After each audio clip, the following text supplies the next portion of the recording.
साल 1704। आनंदपुर किला महीनों से घिरा हुआ था। राशन पानी लगभग समाप्त हो चुका था, लेकिन हिम्मत अभी जिंदा थी। और फिर एक अंधेरी रात में किला छोड़ने का कठिन निर्णय लिया गया। उसी रात सरसा नदी के किनारे इतिहास ने एक नया मोड़ लिया। वह रात जब सरसा नदी ने इतिहास बदल दिया। किला घिरा हुआ साल 1704 के आसपास की बात है। आनंदपुर किला महीनों से घिरा हुआ था। 10वें गुरु गोबिंद सिंह अपने परिवार और सिखों के साथ किले के भीतर थे। चारों ओर दुश्मनों की सेना थी। यह युद्ध लंबा खिंच चुका था। किले के अंदर राशन पानी लगभग समाप्त हो चुका था। स्थिति बेहद कठिन हो चुकी थी। किला छोड़ने का निर्णय काफी विचार विमर्श के बाद रात के अंधेरे में लिया गया। यह आसान फैसला नहीं था, लेकिन सिखों की जान बचाना जरूरी था। अंधेरी रात, चारों ओर सन्नाटा और किले के द्वार धीरे धीरे खुले।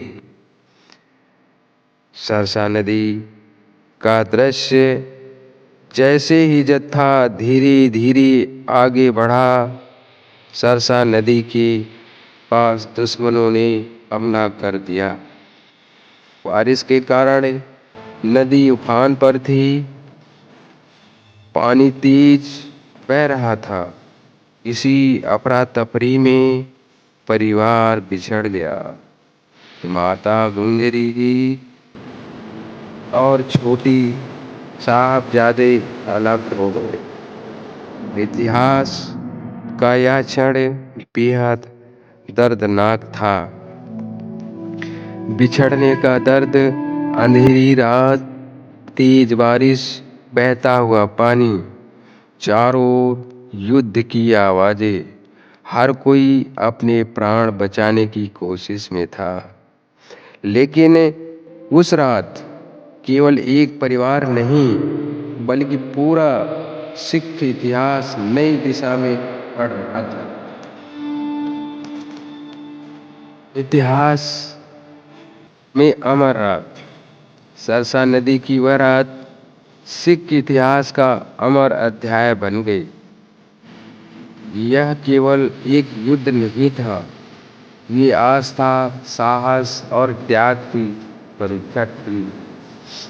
आज भी उस रात को जब याद किया जाता है, तो साहस और बलिदान की गूंज सुनाई देती है। कभी कभी इतिहास तलवारों से नहीं, बल्कि कठिन निर्णय से लिखा जाता है। और वह रात ऐसा ही निर्णय था। वाहिगुरु जी का खालसा, वाहिगुरु जी की फतेह।